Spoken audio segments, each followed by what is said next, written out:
There is a mysterious illness that has hospitalized hundreds, and one person has already died due to an unidentified illness in the southern Indian state.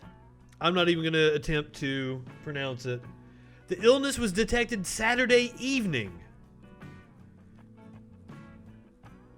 Eluru, an ancient city famous for its hand-woven products. Patients have experienced symptoms ranging from nausea and anxiety to loss of consciousness. One man, a 45-year-old man, hospitalized with symptoms similar to epilepsy and nausea, died Sunday evening.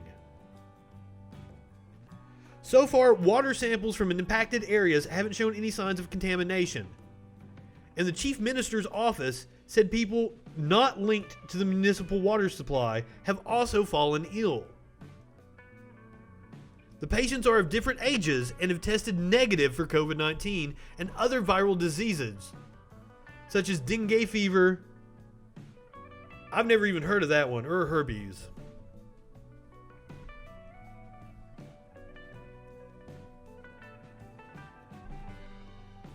What the fuck? Yeah, because we just blame everything on Trump for no reason. Like, you're a bad troll, dude.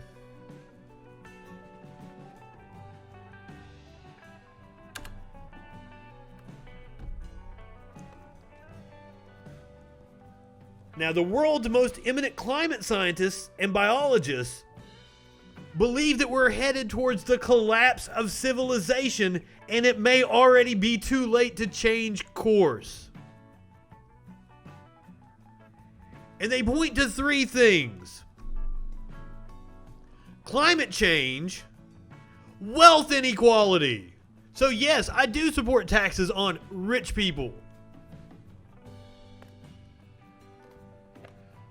Australia's top climate scientists say we are already deep into the trajectory towards collapse, which may now be inevitable because of 9 of the 15 known global climate tipping points.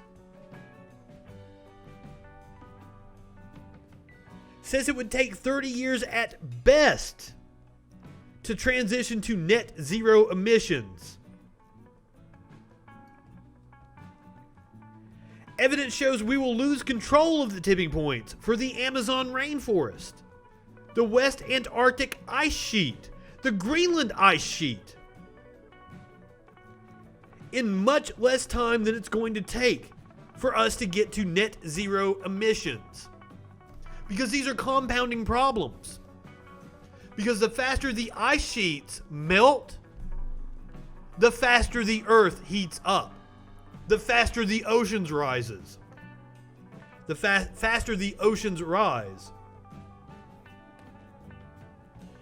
An existential threat to civilization.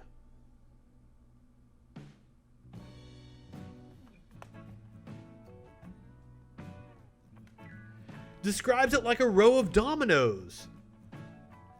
And his concern is that we are already at the point of no return.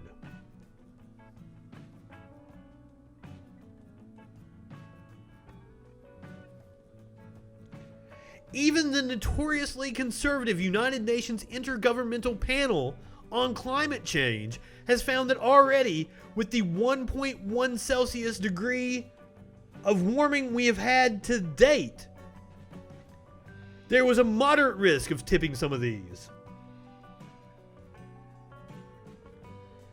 A world with 4 degrees Celsius more would support less than 1 billion people.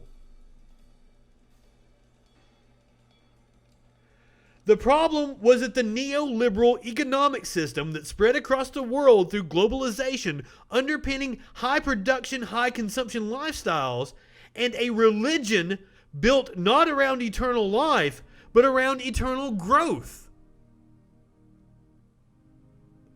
It is becoming abundantly clear that the system is incompatible with a well-functioning Earth system at the planetary level. This system is eroding human and societal well-being, even in the wealthiest countries. Like here in the US. The limits to the growth model, released by the Club of Rome in 1972, looked at the interplay between food production, industry, population, non-renewable resources, and pollution. The basic findings were that you can't grow the system indefinitely, as you will cause environmental and resource issues that will ultimately cause the whole global system to collapse. This on a day where we're finding out that water is going to be traded like gold.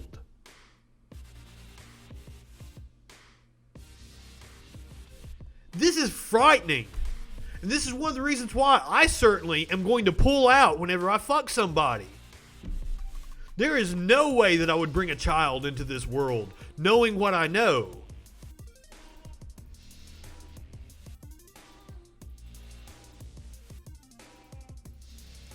By 2030, we'll know what path we've taken. Highly likely that by 2030, we'll know what pathway we've taken, the pathway towards sustainability or the current pathway towards likely collapse. I'm betting on collapse. I am scared to death of any kind of medical procedure. I know it's a very minor procedure. I've never even been in the hospital for anything. I've never broken a bone. Never had to really see a doctor for anything. Medical procedures flip me the fuck out. Plus, at 37 with as much pot as I've smoked, I would assume I'm probably impotent as it is. But you never know. There could be a few little freakins running around.